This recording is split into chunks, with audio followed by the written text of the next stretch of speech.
Muy buenas tardes, estimados teleparticipantes. Les damos una cordial bienvenida desde la Unidad de Telesalud del Instituto Nacional de Salud del Niño, líder en pediatría. Continuando con nuestras telecapacitaciones programadas, el día de hoy tengo el agrado de presentar a la doctora Natalie Caballero Bedón, especialista en genética. Tiene capacitaciones continuas, tanto en nuestro país como en el extranjero, con gran experiencia en la labor docente, de investigación y asistencial. Actualmente labora en el servicio de genética de nuestro instituto. Ella expondrá el tema enfoque diagnóstico de las malformaciones congénitas. Queda con usted la doctora Caballero. Puede empezar, doctora. Bien, gracias. Bueno, qué gusto, muchas gracias. Gracias por la invitación. El día de hoy vamos a hablar acerca del diagnóstico o enfoque diagnóstico de las anomalías craneofaciales.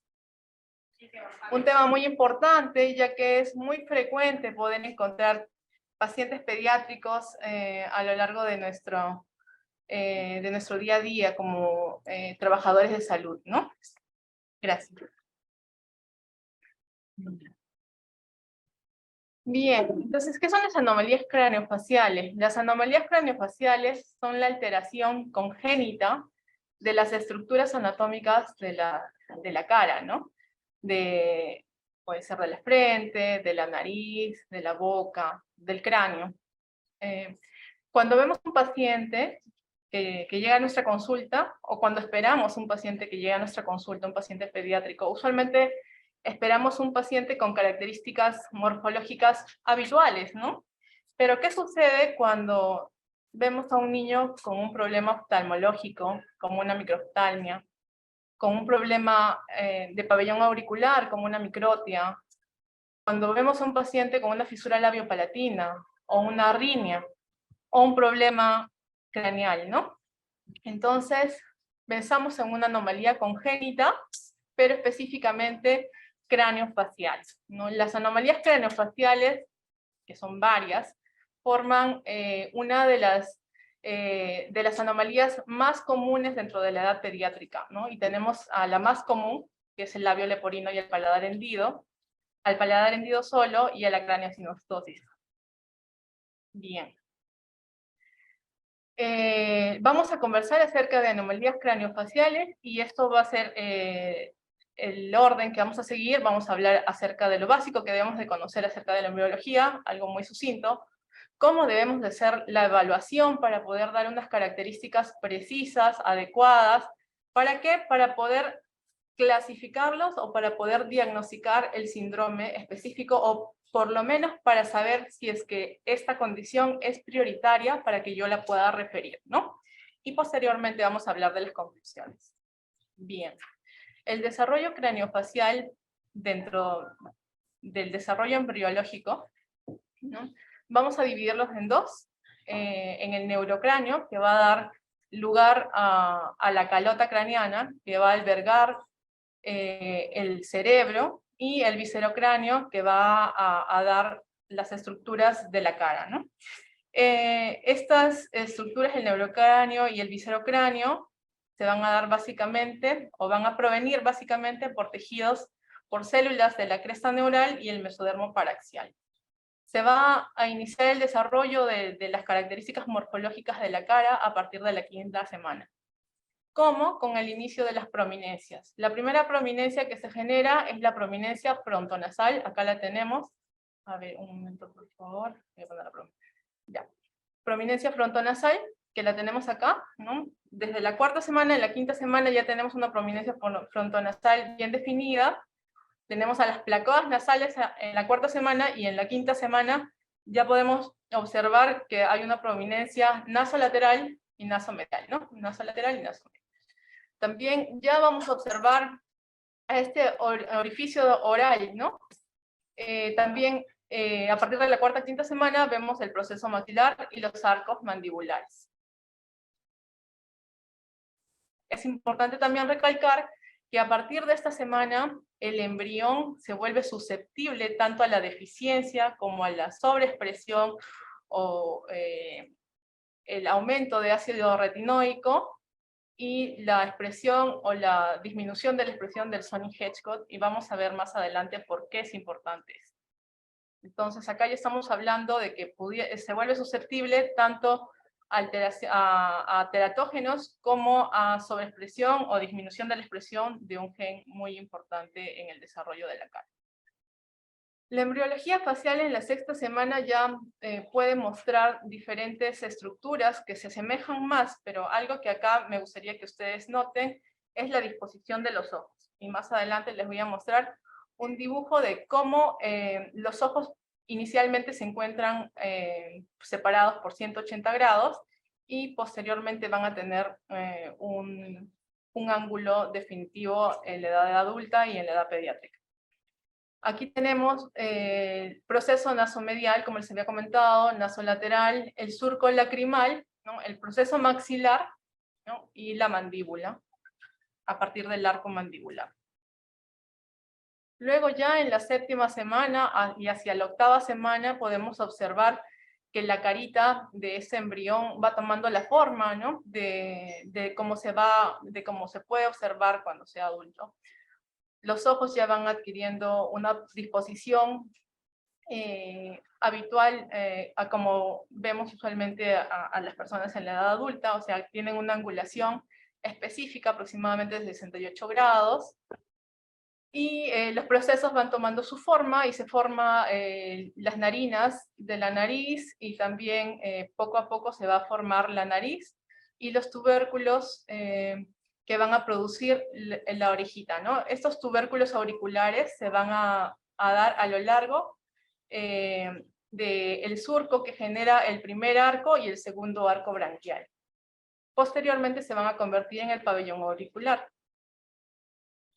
Bien, entonces aquí pasa la etapa más crítica del desarrollo embrionario de las estructuras de la cara. Y vemos que inicialmente hay una separación de 180 grados, posteriormente, como a los 3 meses, de 105 grados. Al nacimiento tenemos una separación, un ángulo de separación ocular de 71 grados, y en la etapa adulta, finalmente presentamos un ángulo de separación ocular de 68 grados para que se pueda generar la definición de la imagen, ¿no? Que va a ser captado por los globos oculares. Acá en esta imagen también podemos observar cómo es que se forman 6 montículos a lo largo del surco que se genera entre el primer y segundo arco branquial, ¿sí? Y se va generando progresivamente el pabellón auricular. Bien, entonces esto es algo sencillo, ¿no? En realidad no es tan sencillo, pero es algo que todo médico necesita conocer para posteriormente irnos a la evaluación de la cara. Nosotros, dentro de la consulta de genética, tenemos diferentes instrumentos, ¿no? Tenemos el caliper, el cefalómetro, que deberíamos tener, pero todavía estamos en la búsqueda de, tenemos el centímetro y tenemos la regla. Pero cuando nos encontramos en un establecimiento de primer nivel o de segundo nivel, básicamente vamos a tener a la mano una regla y un centímetro, y creo que no va a haber excusa para no tenerlo, ¿no? Porque es algo muy sencillo de adquirir. Bien. Instrumentos que definitivamente van a marcar la diferencia, porque encontrándonos cerca a la población, ¿no? Tenemos como responsabilidad poder hacer estas mediciones, ya que son tan sencillas y ya que van a formar el ángulo de cambio tan importante para poder determinar si es que un niño podría tener discapacidad intelectual o alguna deficiencia, ¿no? Intelectual.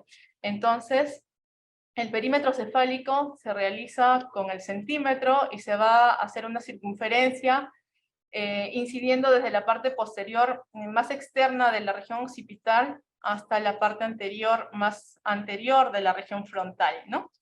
Entonces, así como obtenemos el perímetro cefálico, y cuando nos encontramos en un centro de primer nivel, tenemos igual herramientas para poder trabajar con estas medidas. Podemos ayudarnos con una tabla donde se puede observar la curva de crecimiento del desarrollo encefálico, ¿no? Con las tablas de Nelhaus, del CDC, de las tablas de la Organización Mundial de la Salud.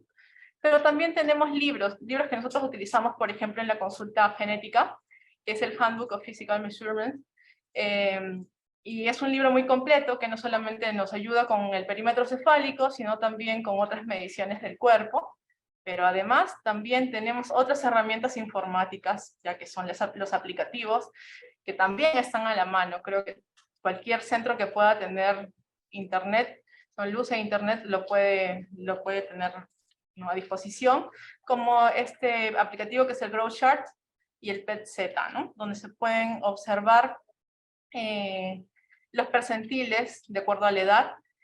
En el GrowChart es solamente para niños, ¿no?, estándar, pero en el PET-Z se pueden observar diferentes condiciones genéticas, como por ejemplo síndrome de Down, y sus percentiles para ello, ¿no?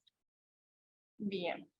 Tenemos también, aparte de la medición del perímetro cefálico, que observar otras características en cuanto al cráneo. En cuanto al cráneo, también tenemos que observar la forma y tenemos que, a lo largo del desarrollo del niño, determinar si es que se va generando algún tipo de anomalía a lo largo del cierre de las suturas craneales, ¿no? Y es así como podemos tener la braquicefalia, una plagiocefalia anterior, plagiocefalia posterior o una dolicocefalia. ¿Cómo podemos saber si es que nos encontramos frente a una braquicefalia o frente a una dolicocefalia? Es básicamente midiendo las distancias antero-posterior y la distancia del ancho del cráneo, ¿sí? Existe un índice craneal que se da entre el radio del ancho sobre el radio del largo, y lo normal que debe ser es entre 76 a 80.9% para decir que es un paciente normocéfalo, o sea que tiene un cráneo normal. Si es que tiene un índice craneal mayor de 81, entonces estaríamos frente a una braquicefalia, hablando objetivamente, y si es que es un índice craneal menor de 76, entonces estamos hablando de una dolicocefalia. Y tenemos acá también la trigonocefalia, que se debe a una sutura prematura o a una craniosynostosis de la sutura metópica, ¿no? Bien, también, ya hablamos del cráneo, también tenemos mediciones y evaluación en cuanto a la cara. Tenemos medidas faciales que se pueden hacer. Las medidas faciales pueden ser, ¿no?, del plano sagital y del plano axial. Cuando queremos ver si es que hay una disposición adecuada de la línea media de la cara y la disposición de los ojos, es importante poder medir los índices cantales. Los índices cantales son los índices pupilares, y también existen curvas, ¿no?, de crecimiento, curvas, ¿no?, de normalidad, para poder explicar estas distancias. Entonces, así tenemos la distancia intercantal externa, tenemos la distancia intercantal interna y tenemos la distancia interpupilar. También tenemos un índice cantal, ¿no?, que nos ayuda a mencionar si es que hay mucha separación entre los ojos, que se llama hipertelorismo, o los ojos están muy cerca, si estamos hablando de un hipotelorismo, o de un telecanto, cuando las estructuras blandas al centro de la cara son prominentes, ¿no? Acá. Entonces eso lo vamos a ver más adelante cuando veamos alteraciones de la línea media.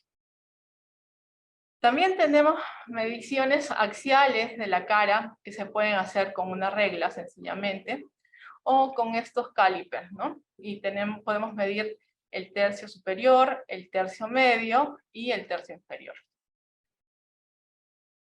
También es importante poder trazar una línea media y poder medir la distancia superior, la distancia pupilar, ¿no?, de la línea media. Tenemos distancias normales.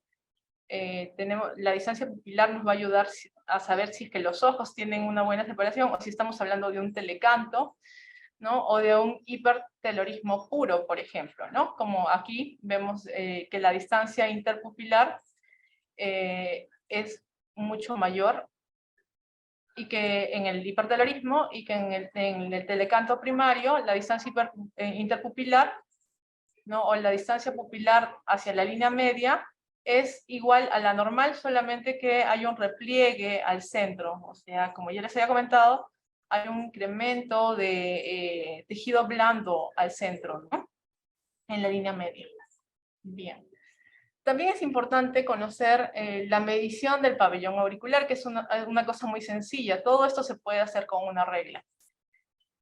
Si es que hay dudas, si es que nos llama la atención una orejita pequeña o una orejita muy grande, tenemos acá nuestra regla y podemos hacer la medición desde la parte más externa del hélix hasta la parte más externa del lóbulo del pabellón auricular, y obtenemos la medida, así lo podemos corroborar con las curvas de medición que se pueden encontrar en estos libros de medición antropométrica. Bien, también podemos valorar la altura del pabellón auricular, ¿no? Para medir la altura del pabellón auricular en realidad hay diferentes formas. Y antes, no es que antes, sino también hay otra literatura que menciona que se puede observar que el pabellón auricular está a una altura adecuada cuando se traza una línea que cruza el canto externo con el canto interno, pero en realidad lo que más sirve es una línea imaginaria que pasa los dos cantos internos. Y ya vamos a ver más adelante por qué. Porque hay una fisura palpebral externa hacia arriba, puede haber fisura palpebral externa hacia abajo, que eso puede hacer que varíe nuestra medición y la precisión al momento de describir la altura del pabellón auricular. También tenemos la medición de la mandíbula, que es algo muy importante para reconocer una micrognatia, por ejemplo, ¿no? Y tenemos que reconocer a través de la evaluación puntos anatómicos como el condilium, que es la unión temporomandibular, y otro punto anatómico que es el gnatium, ¿no? Que es la punta de la mandíbula.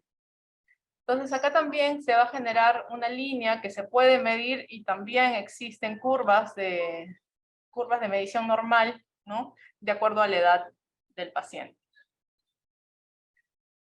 Bien, algo que me gustaría compartir con ustedes es que actualmente existen nuevas herramientas informáticas, herramientas virtuales, que están gratuitas, que se pueden ingresar, y nos va a ayudar mucho en la evaluación de nuestro día a día, como por ejemplo, esta página que es del NIH, de Elements of Dysmorphology, Human Malformation Terminology, y aquí vamos a ver varias terminologías que las pueden traducir, pueden estar en español, con fotografías. Acá no le puedo dar clic porque es solamente una diapositiva, pero hay definiciones de diferentes tipos de malformaciones e incluyen las fotografías y también los rangos, los porcentajes en los casos de los índices catales y craneales, ¿no?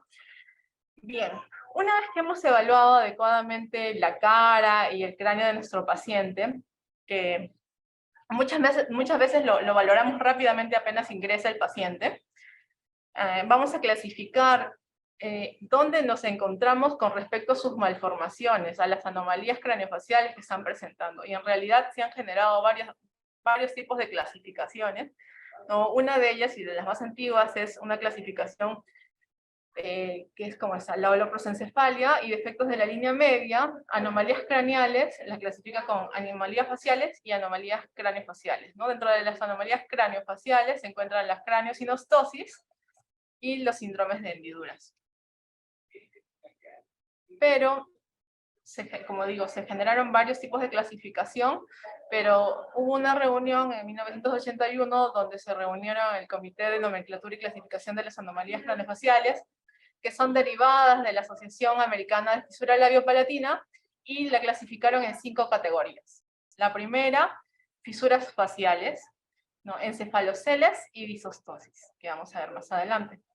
El segundo grupo era una atrofia y una hipoplasia. Y el tercer grupo, las neoplasias. El cuarto grupo, solamente las craniosinostosis.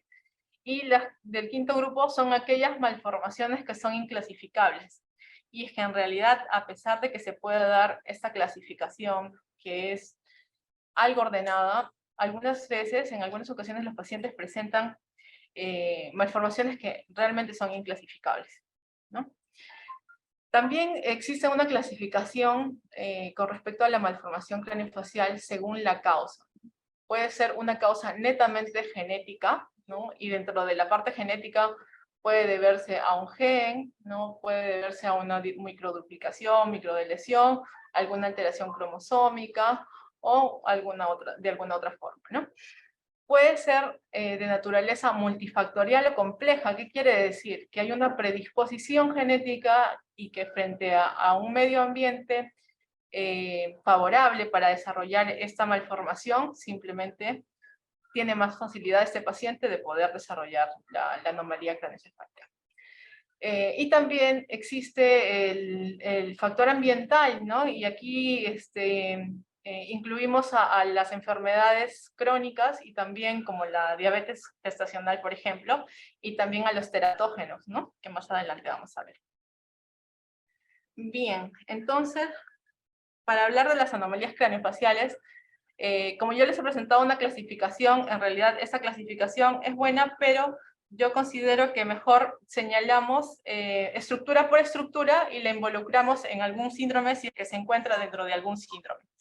Pero primero vamos a empezar con el cráneo, ¿no? El cráneo, cuando hay alteraciones estructurales del cráneo, se puede presentar la microcefalia, ¿no? Pero si es que hablamos directamente de la definición de la microcefalia, se puede deber a alguna alteración estructural craneal o encefálica, pero como no vamos a hablar de alteraciones encefálicas, en este caso vamos a hablar de las craneosinostosis.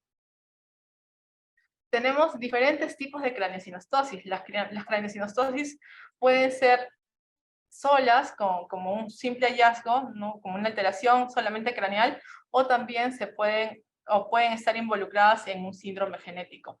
Si es que hablamos de craneosinostosis aislada, sin otra característica facial, ¿no? Podemos ver algunos genes que pueden estar implicados, como por ejemplo el SIC1, el MSX2, el TWIS1, el ALX4, etc. ¿Qué me importa de esto? La herencia. Estas craneosinostosis son de herencia autosómico dominante, ¿ya? A veces puede ser que dentro de la familia no haya habido nadie que presente lo mismo y dice, no, probablemente no es mi hijo, o qué es lo que ha pasado, y le pueden echar la culpa al papá o a la mamá, y en realidad hay mutaciones nuevas, mutaciones de novo, en estos genes que pueden generar este tipo de herencia, y se forma una mutación y se genera esta condición de craneosinostosis, pero a partir del paciente para adelante sí hay un 50% de probabilidad de que se pueda heredar, ¿no? A menos que uno de los padres sí lo padezca y se lo haya heredado a su niño, ¿no? Pero para tal caso va a ser obvio, ¿no? Porque lo va a padecer.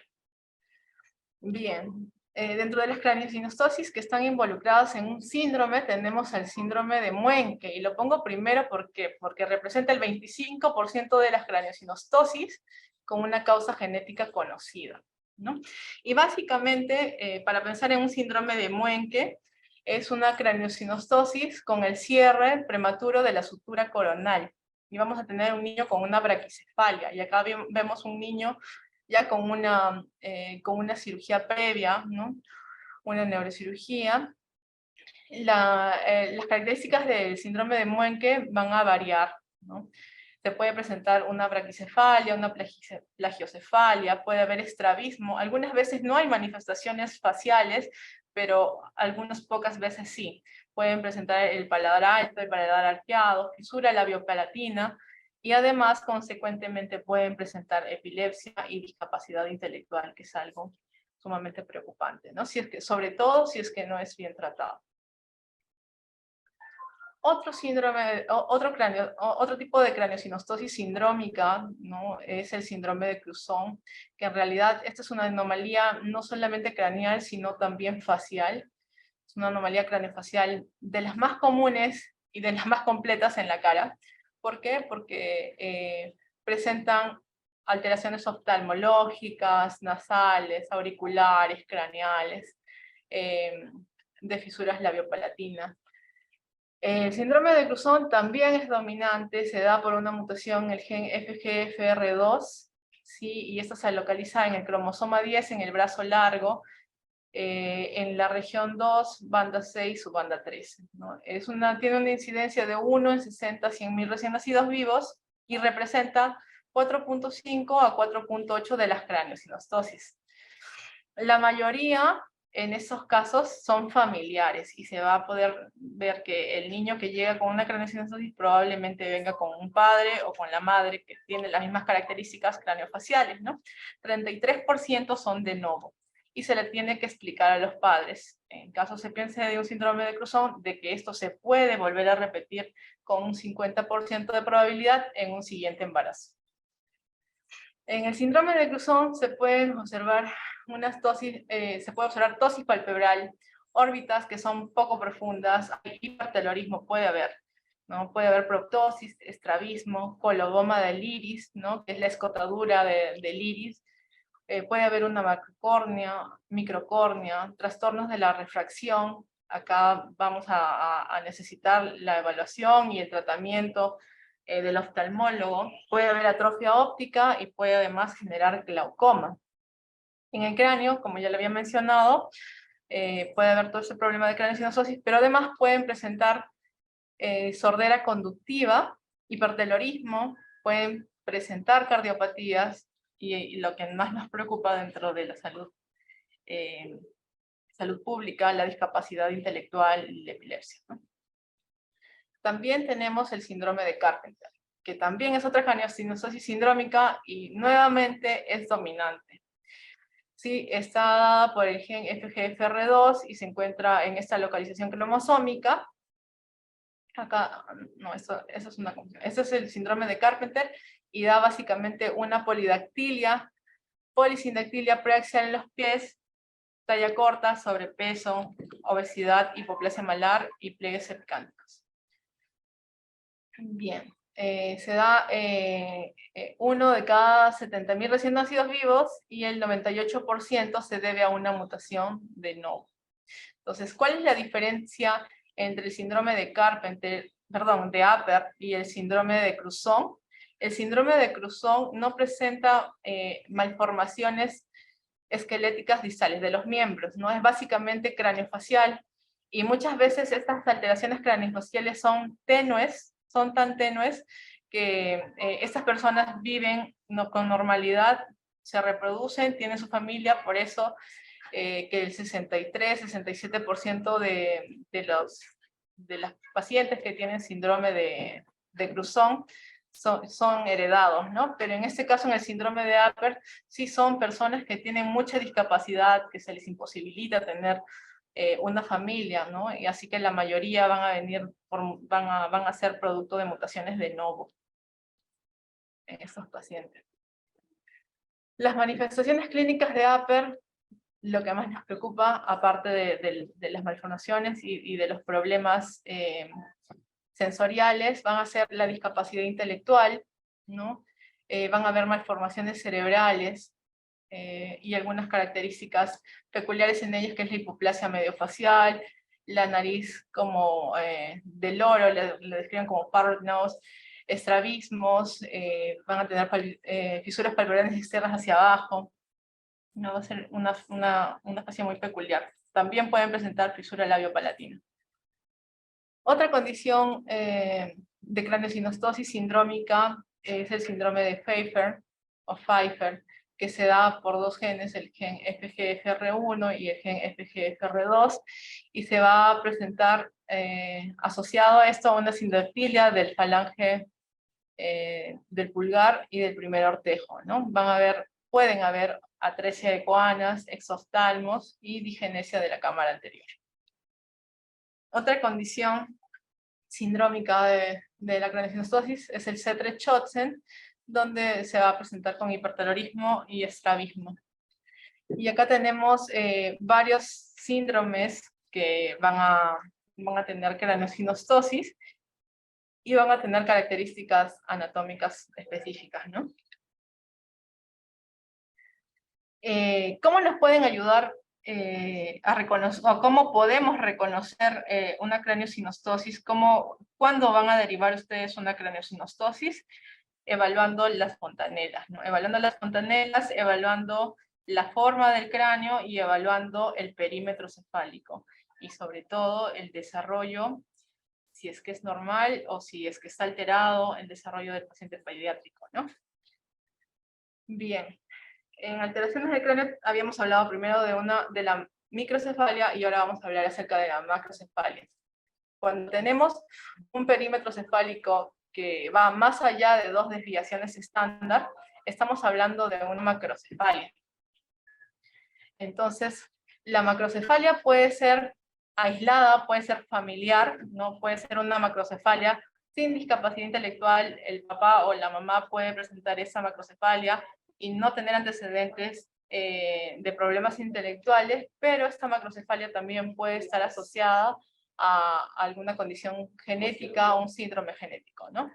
Como por ejemplo el síndrome de Sotos, donde se presentan niños con una macrocefalia importante, pero sobre todo acá lo que más resalta es la frente prominente, la frente protruyente y una cara que tiene forma triangular.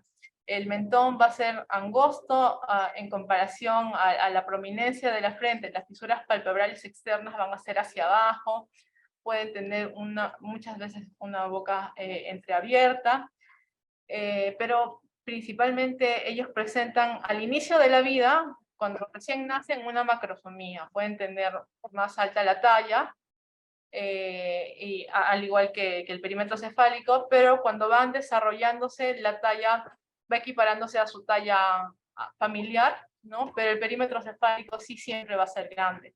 Ellos presentan una importante discapacidad intelectual, un trastorno de conducta, y pueden presentar además convulsiones. Otra condición sindrómica de macrocefalia es el síndrome de Smith-Kingsmore, que es poco frecuente, pero quería que ustedes lo puedan ver para que puedan diferenciar del síndrome de Sotos, ¿no? Que acá, si bien hay una frente prominente, ya no es una frente tan protruyente, pero lo que más nos llama la atención es, en esta condición de Smith-Kingsmore, es la hipoplasia de la mitad de la cara, ¿no? Y también en estos casos pueden haber implantación baja de los pabellones auriculares. Bien, también podemos observar anomalías oftálmicas que van a ser diversas. En realidad, los problemas oftalmológicos sí son muy amplios. Perdón, aquí estaban escribiendo el chat.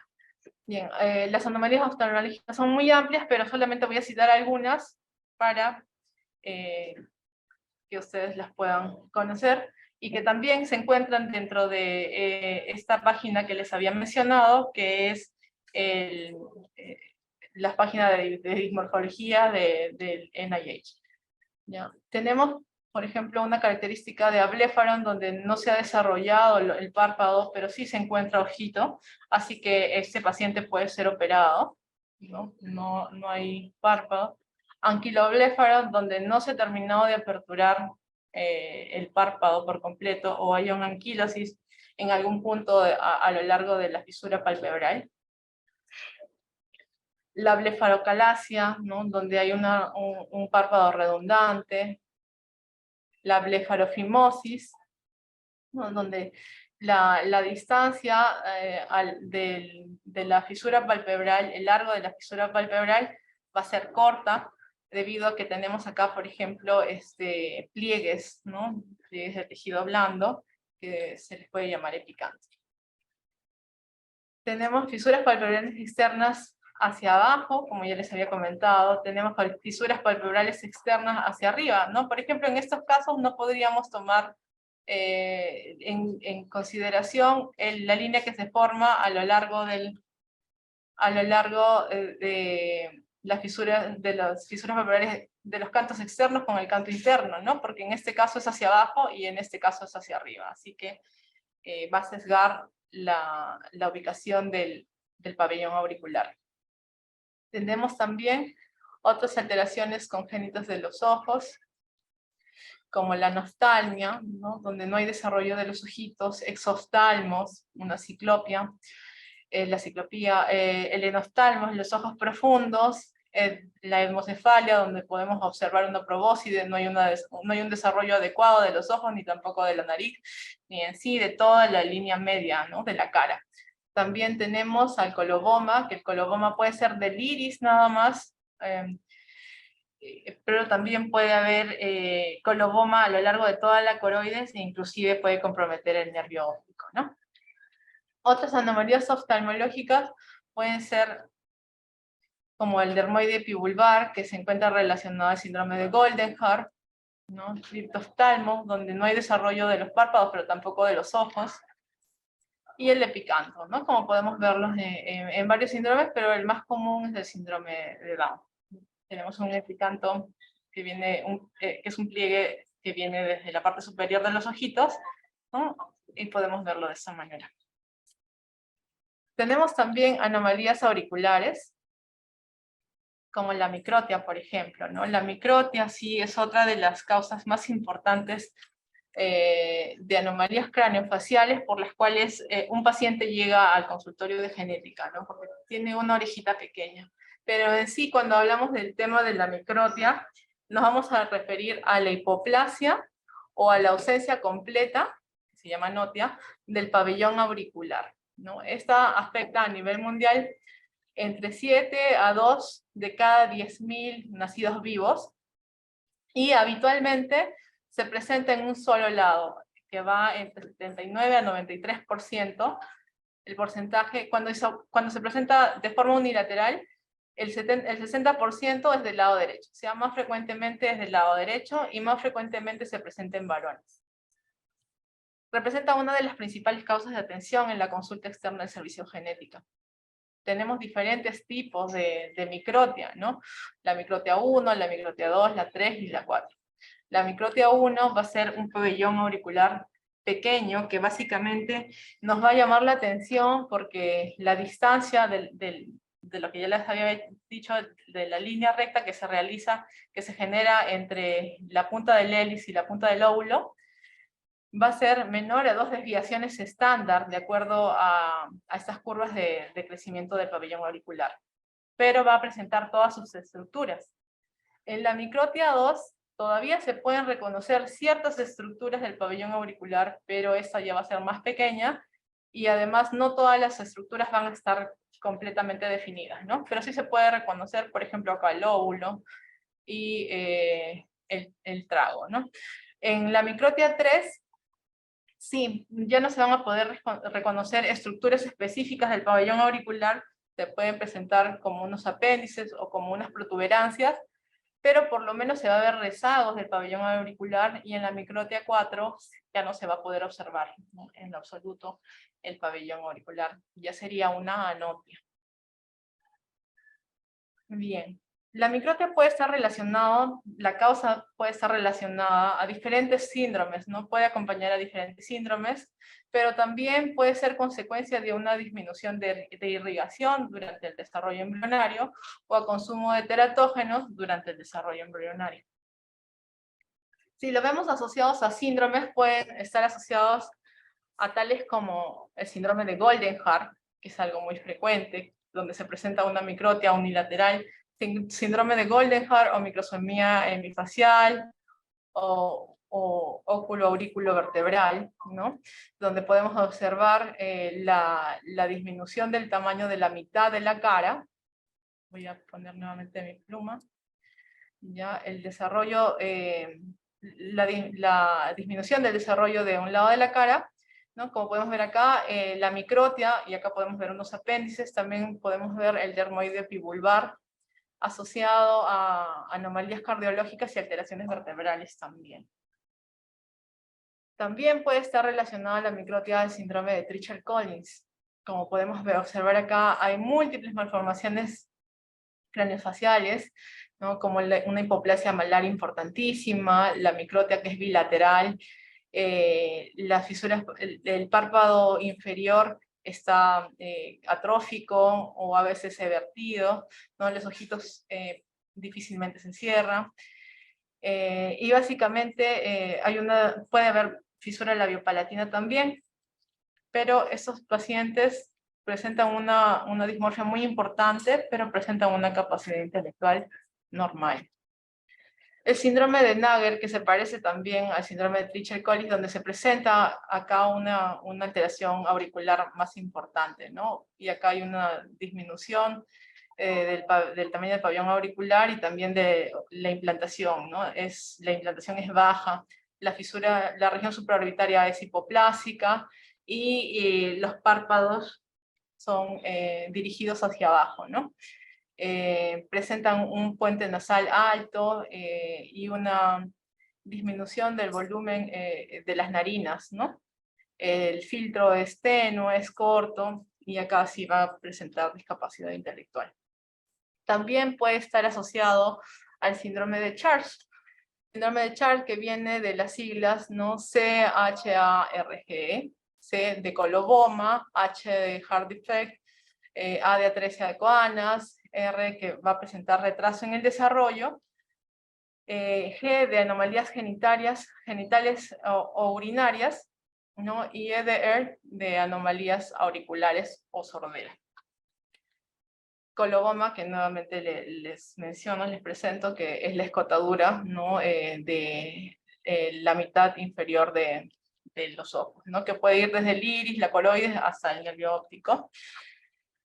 Puede estar asociado al síndrome branquio-otorrenal, y este es un síndrome que en realidad siempre lo tomo muy en cuenta. ¿Por qué? Porque este síndrome es de expresividad variable. ¿Qué quiere decir? Que incluso se pueden saltar generaciones que no tengan microtia, que no tengan alteraciones renales y que no tengan estos rezagos que pueden ser unos simples puntos o unas simples manchas o unos apéndices a lo largo del cuello, ¿no? O de la mandíbula, pero la siguiente generación sí lo puede padecer, ¿no? Y la siguiente generación que va a heredar la mutación en el gen puede generar una microtia muy importante, una alteración renal muy importante, ¿no? Y en sí una alteración del primer y segundo arco branquial importante, ¿no? Entonces, cuando vemos una microtia, y sobre todo si es que es bilateral, hay que pensar en este síndrome y hay que evaluar a los familiares. Por eso también es importante que en los casos de microtia bilateral los puedan derivar al genetista. También otra condición importante de microtia es el síndrome de Mayer-Gorlin, donde se presenta discapacidad intelectual, microcefalia, microtia, fisuras palpebrales externas hacia abajo, y una agenesia de la patela, ¿no? No tiene este huesito. También la microtia está relacionada a teratógenos como el consumo de isotretinoína, ¿no? Sobre todo en madres adolescentes que han estado con tratamiento para el acné, ¿no? Esto ya, gracias a Dios, y espero que siga siendo así, es historia, debido a una fetopatía, embriopatía dada por la talidomida que se generaba antes. También está relacionada la microtia al consumo de alcohol, al consumo materno de alcohol, y también de micofenolato mofetil, ¿no? Además, también la diabetes gestacional está relacionada a diferentes tipos de anomalías congénitas y también a la microtia. Pero por otro lado, hablando de causas ambientales, como son los teratógenos, está relacionado también a primiparidad, a alta multiparidad, edad paterna y edad materna avanzadas, y a vivir a una altura mayor de 2.400 metros sobre el nivel del mar. Bien. Y algunas consideraciones que se tienen que tomar acerca de la microtia para que puedan iniciar el tratamiento y sobre todo para que los puedan referir, ¿no? Es que, por ejemplo, si tengo una microtia unilateral, donde mi paciente tiene una audición conservada, o no hay alguna otra anomalía resaltante, no hay alteración del cráneo, ni del coeficiente intelectual, ni otra malformación, solamente la microtia unilateral, entonces voy a tener en consideración que a partir de los 5 años se desarrolla el 85% del tamaño del pabellón auricular y que a los 8 años yo tengo un tamaño de pabellón auricular completo. ¿Para qué? Para que se pueda derivar a cirugía plástica y para que se le pueda hacer un tratamiento de reconstrucción del pabellón auricular, ¿no? Pero también es importante recordar que más del 80% de pacientes que presentan la microtia pueden traer una hipoacusia conductiva, ¿no? Del lado afectado a diferentes niveles, ¿no? Que puede ser leve, moderado, severo. Bien, también existen malformaciones orales y periorales a tomar en cuenta, ¿no? Como por ejemplo, lo que es más común en la cara, ¿no? La anomalía más común dentro de las anomalías craniofaciales, las fisuras labiopalatinas, ¿no? Que pueden ser labiales, labiopalatinas o netamente palatinas, ¿no? Si es una fisura labial, puede ser unilateral o puede ser bilateral, ¿no? Y si es una fisura labiopalatina, puede ser unilateral o puede ser céntrica también. Y se debe a una alteración del cierre de los procesos maxilares, ¿no? Y de los procesos palatinos. También pueden estar en relación a un síndrome o también está en relación a una causa ambiental, ¿no? O multifactorial. Se presenta en promedio en 1 de cada 700 recién nacidos vivos a nivel mundial, pero en el Perú las cifras varían de 0.8 hasta 1.7 en 1000 nacidos vivos. Genera problemas funcionales en la alimentación, en la fonación, en la audición y en la integración social de los pacientes que lo padecen, y constituye además un problema socioeconómico por su costo y su prolongado tratamiento, como ya lo sabemos. Bien, si hablamos netamente de causas genéticas aisladas de fisuras labiopalatinas, se puede encontrar alteración en diferentes genes y con una herencia variable, ¿no? Que puede ser dominante, puede ser recesivo, puede ser casos aislados. Entonces estos son los genes, y también los invito a visitar la página OMIN, donde se pueden conocer diferentes condiciones genéticas y también se puede conocer su herencia, y también es de acceso gratuito. Bien, uno de los síndromes que trae fisura labiopalatina y también forma parte de una condición hereditaria, ¿no? Tiene una herencia autosómica dominante, una fisura labiopalatina familiar, es el síndrome de Van der Wood, que va en relación a este gen, ¿no? La mutación del gen IRF6. Y acá, en estos casos, lo que más nos llama la atención son los acabocados en el labio inferior, ¿no? A diferencia de otras fisuras labiopalatinas que no tienen alteración en el labio inferior. Y además la fisura labiopalatina y la úvula bífida, ¿no? Bien, también podemos hablar acerca de la lengua. En realidad, para poder medir la lengua, no existen tablas que nos hable acerca del tamaño adecuado de acuerdo a la edad, ¿no? Del paciente, pero sí, si es que la lengua es mayor a la cavidad oral del paciente, entonces estaríamos hablando de una macroglosia, ¿no? Porque muchas veces hablamos de una lengua protruyente, como en el caso del síndrome de Down, en el caso del síndrome de Ledwith-Wiedemann, ¿no? Que nos llama la atención la lengüita. Defectos de la línea media. Bien, como les había hablado, podemos reconocer la disposición de los ojos de acuerdo a la medición de los cantos, ¿no? Y podemos medir el índice cantal, que es el resultado de la distancia del canto externo, de ambos cantos externos, ¿no? Y el canto interno. Es una división entre la distancia del canto interno sobre el canto externo, y el índice cantal normal va de 34 a 38%. Si es que tenemos más de 42%, estamos hablando de un hipertelorismo. Si es que tenemos un índice cantal de 39 a 42%, estamos hablando de un telecanto, y si es que es un índice cantal menos de 34%, hablamos de un hipotelorismo. A veces vienen pacientes que nos impresionan, ¿no? Me impresiona que ese tiene un hipertelorismo porque le veo los ojos muy separados. Lo mejor que se puede hacer es poder medir el índice cantal, porque a veces hay cosas que parecen y realmente no son, y lo mejor es lo objetivo, ¿no? Bien, entonces podemos tener estas alteraciones de la separación ocular y muchas veces se ha hablado de la expresión del Sony Hedgehog, ya que esta, al igual que otros genes, pero principalmente el Sony Hedgehog, es un gen que regula la expresión, regula la formación de la línea media, ¿no? Y a veces hay una sobreexpresión, como vemos en estos casos, una sobreexpresión que podría incluso generar la disprosopia, ¿no?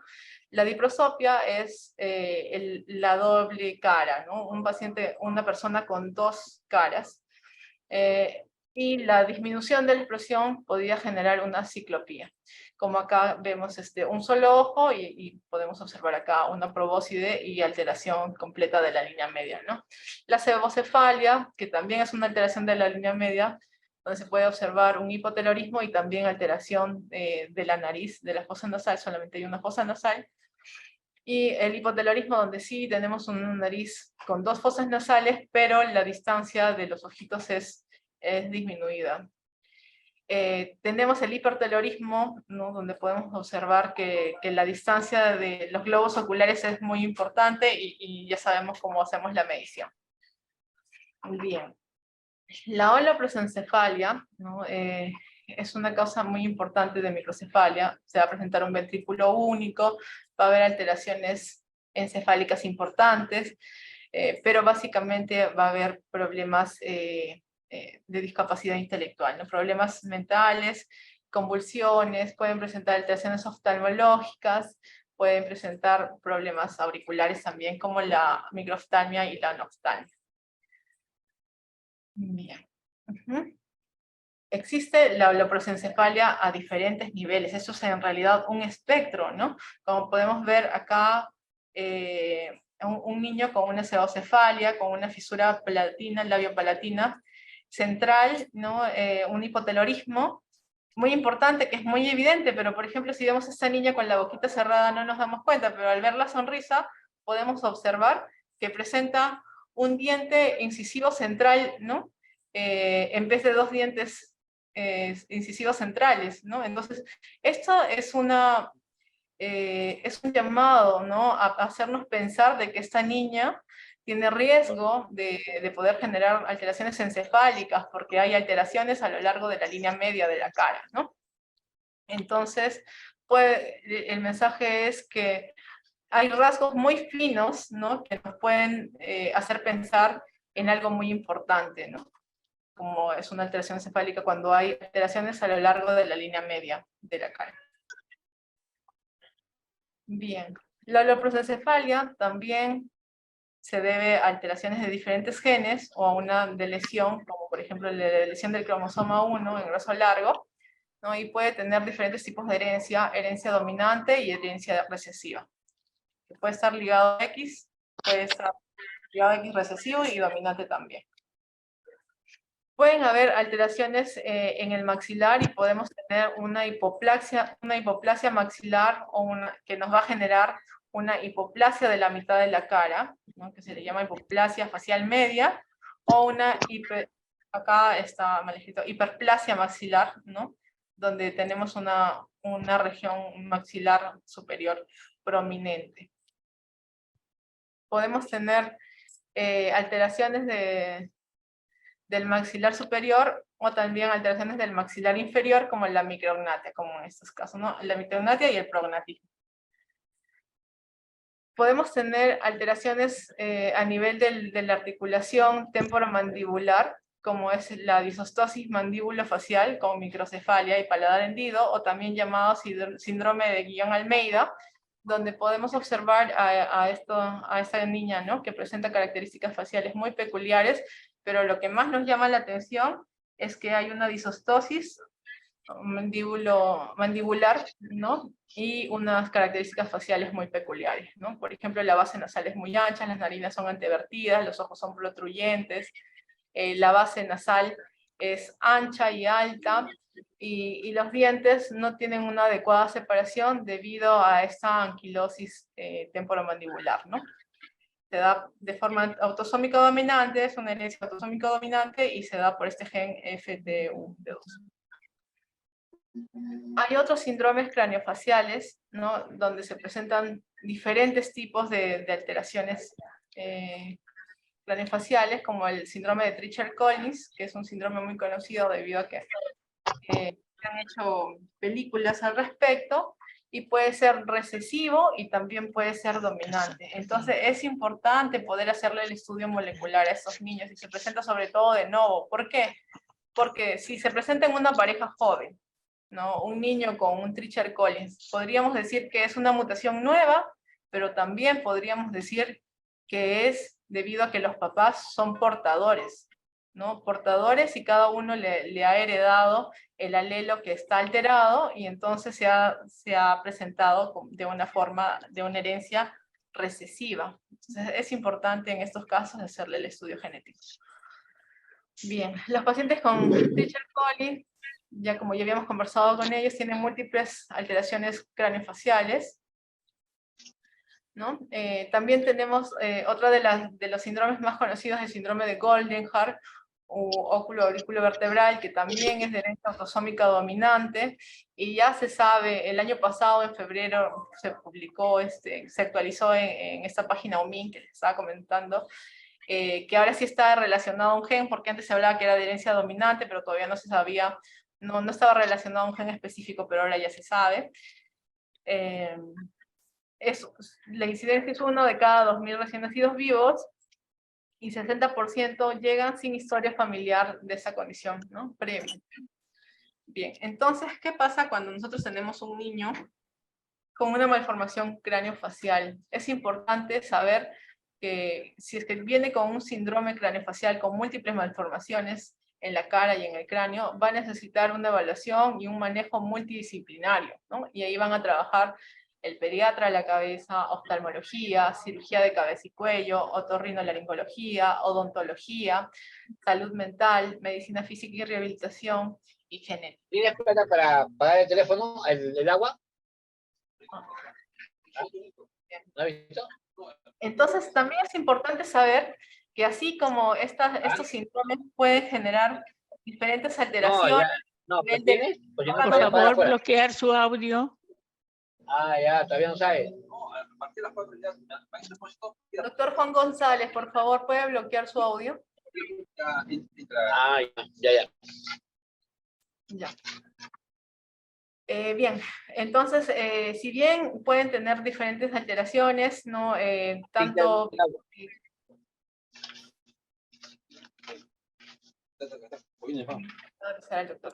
Ya. El mío está de vacaciones, dice el norte. Ya, puede haber alteración a nivel de los órganos de los sentidos. También pueden generar un alto impacto social debido a que van a presentar características dismórficas muy importantes, ¿no? Entonces a estos niños se les ayuda con la cirugía, y podemos ver el caso de 2 niños con síndrome de Cruzón, ¿no? Que va cambiando completamente su vida y su forma de lucir, ¿no? Del aspecto en el que ellos llegan. Y de cómo están ahora, ¿no? Entonces vemos acá una niña de 10 años que vino con estas características faciales muy peculiares, y se va ella no es una paciente de acá del hospital, pero es un caso de otro centro quirúrgico, y se va con otro aspecto, ¿no? En la que va a lucir completamente diferente y va a tener una vida aparentemente normal, ¿no? Al igual que este niño de 9 años que viene con una evidente proctosis, una hipoplasia mediofacial, unas orejas displásicas, unas narinas antevertidas, la nariz, la disposición nasal también es peculiar, no hay una hipoplasia maxilar evidente, pero luego hay una transformación completa del rostro, ¿no? Que también va de la mano de todas las especialidades ya comentadas. Bien. En genética, ¿por qué? ¿Por qué nos llegan los pacientes? Para hacer, para poder evaluar al paciente, para poder definir completamente el síndrome, para poder definir completamente la etiología. ¿Para qué? Para hacer un diagnóstico preciso, para darle un seguimiento más preciso, ¿no? Darle prioridad a todas las especialidades que necesiten seguirlo, y sobre todo para darle un asesoramiento, para que esto no se pueda repetir, para que esto se pueda evitar, ¿no? De alguna u otra manera. Ya existen métodos, y sobre todo, ¿para qué? Para que los papás sean conscientes de lo que ha sucedido en el niño, porque muchas veces tener un paciente con una malformación craneofacial son causas de divorcio, son causas de desunión en la familia. Entonces el hecho de tener a los papás y de poder determinar la causa de su enfermedad, de explicar, de conocer, de entender, nos ayuda en muchos aspectos, ¿no?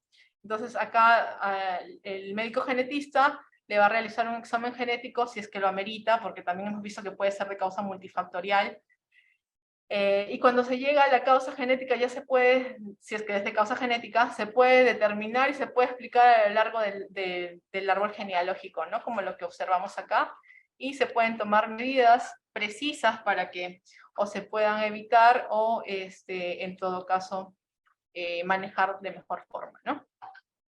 Bien, entonces las conclusiones es que las malformaciones craneofaciales representan algunas de las anomalías morfológicas de mayor prevalencia dentro de la edad pediátrica. Sí, es importantísimo. Son producto de condiciones genéticas, pero también de condiciones ambientales y de condiciones complejas, ¿no? Que es más difícil de determinar. Es importante una descripción fenotípica precisa. ¿Para qué? Para tener un diagnóstico molecular preciso, porque cuando nosotros describimos adecuadamente, vamos a poder afinar las características para poder determinar un síndrome en específico y poder solicitar un examen genético, porque los exámenes genéticos tienen sus alcances, pero también tienen sus limitaciones, y es importante pedir de forma dirigida estos exámenes genéticos. Las malformaciones craneofaciales representan uno de los retos médicos quirúrgicos y de rehabilitación más importantes dentro de la edad pediátrica. Eso sí, y bueno, depende de todos nosotros, pero sobre todo del personal de salud que esté en primer y segundo nivel, ya que están mucho más cerca, tienen ese privilegio de estar más cerca de toda la población, ¿no? Bien, no sé si existe alguna pregunta. Si es que no existe alguna pregunta, eso sería todo. Muchas gracias. Muy bien, doctora. Nos han hecho llegar algunas preguntas que se le voy a transmitir. Dice, Ya. ¿la hidrocefalia se puede considerar como consecuencia de una malformación craneocefálica? Claro, sí, es que en realidad la hidrocefalia tiene diferentes causas, ¿no? Por ejemplo, yo puedo tener una hidrocefalia si es que tengo una espina bífida con una mielomeningocele con posterior hidrocefalia. Puedo tener una hidrocefalia por otras causas, ¿no? Pero también puedo tener una hidrocefalia debido a una craneosinostosis, por ejemplo. Entonces, podría ser consecuencia, sí, de una anomalía craneocefálica. Bien, doctora. Otra pregunta. ¿El estrabismo puede ser consecuencia de una malformación craneofacial? Así es, sí. Podría ser consecuencia de una malformación craneofacial. ¿Y la obstrucción de vías lagrimales? De igual forma, sí, podría ser, pero en estos casos podría ser básicamente por un telecanto. Cuando hay un repliegue, ¿no? Cuando hay un mayor pliegue de tejido blando al centro de los ojitos, pero no implica un hipertelorismo, sino podría ser un telecanto, ¿no? Sobre todo a los pacientes que vienen con epicantos, con telecantos, podrían tener obstrucción del conducto nasolacrimal. Y sí, podría ser parte de una anomalía craneofacial, así es. Bien, doctora. Y por último nos preguntan, ¿qué medidas de prevención puede recomendar para prevenir algunas de las malformaciones craneofaciales? ¿Qué medidas podríamos hacer? Algo que, como siempre les comento a los pacientes, ¿no? Hay cosas que sí podemos manejar. Podemos manejar el hecho de planificar la gestación y conversar con nuestro médico más cercano acerca de los teratógenos, por ejemplo, ¿no? Como ya hemos comentado acerca de la isotretinoína, de la talidomida, del micofenolato mofetil, ¿no? Si es que tenemos alguna enfermedad crónica, como las pacientes que son diabéticas, por ejemplo, no poder controlarnos para poder evitar ese tipo de malformaciones que pueden ser craneoencefálicas o de otro tipo, ¿no? A lo largo de todo el cuerpo. Y si es que estamos sospechando en que una familia padece una condición genética hereditaria, claro que la podemos prevenir a través de la evaluación genética, a través del diagnóstico definitivo, a través del asesoramiento genético. Dígame, ¿y el ácido fólico ayuda a prevenir alguna de estas malas formaciones? El ácido fólico, sí, justamente es que en realidad hay literatura que habla acerca de que el consumo del ácido fólico es un preventivo para el desarrollo de la fisura labiopalatina. Pero lastimosamente también hay literatura que señala que el consumo de ácido fólico representa un riesgo para el desarrollo de fisura labiopalatina. Así que esto es algo no concluyente, por eso es que no lo mencioné. Bien, doctora, bien, doctora. Por otro lado, veo acá que hablan de la hidrocefalia, que la hidrocefalia podría ser hereditaria. Bueno, dentro de la descripción dentro de la herencia de la hidrocefalia, sí podría ser hereditario. No se ha descrito un gen específico, pero sí se ha visto que hay familias que tienen hijos productos de consanguinidad, ¿no? Presentan la hidrocefalia y esto se alude a una herencia recesiva, autosómica recesiva debido a la consanguinidad, pero todavía no se determina un gen específico. Pero sí hay mayor riesgo cuando hay incesto, ¿no? Muy bien, doctora, ya no tenemos más preguntas por el momento. Así que gracias, doctora, por su interesante y valiosa participación en bien del personal de salud y por ende de los niños del país. Felicitaciones por su excelente exposición. Nos ha hecho partícipes de sus conocimientos y experiencia. Por favor, ¿alguna recomendación final o conclusión a los presentes? Bueno, agradeciendo una vez más la oportunidad de poder expresar lo que vemos acá, también agradecería mucho, ¿no?, de que se tome en consideración todas estas malformaciones, de que nos pongamos más acuciosos cuando encontremos alteraciones craneofaciales para poder pensar en que este paciente, este niño podría tener un riesgo neurológico, un riesgo de algún otro síndrome que podría ser hereditario, que se podría volver a presentar en su familia, ¿no? Y que nos lo deriven cuando realmente sea necesario. Muy bien, doctora, gracias nuevamente. Hasta luego, buenas tardes. Buenas. Gracias también a quienes se conectaron con nosotros el día de hoy. Le recordamos que este tema tan importante e interesante queda colgado en la página web y canal de YouTube de Telesalud del Instituto Nacional del Niño, donde pueden revisarlo libremente. Muy buenas tardes a todos.